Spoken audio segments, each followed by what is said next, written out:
Ang pinakamahirap na bahagi ng buhay ng isang OFW ay ang muling pagpapaalam sa iyong mga mahal sa buhay.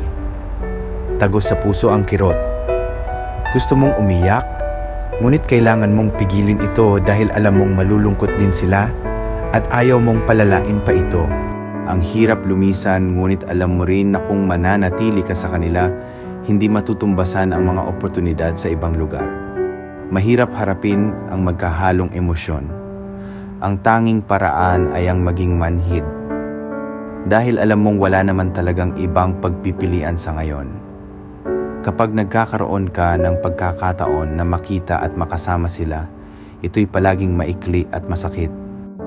Maaaring makita nilang maluwag kang gumagastos, ngunit sa likod ng mga sandaling iyon ay ang tahimik na katotohanan na sinusubukan mong bumawi sa napakaraming araw na wala ka sa kanilang tabi.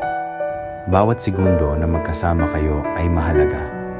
Kahit ilang araw pa man, pakiramdam ay sobrang ikli lamang nito at ang oras ay bilang hanggang sa kailangan mo nang umalis muli. Bawat pamamaalam ay pinaghalong pait at saya.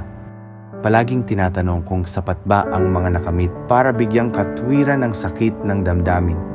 Ngunit ikaw ay naniniwala na ang lahat ng ito ay para sa kinabukasan ng mga pinakamamahal mo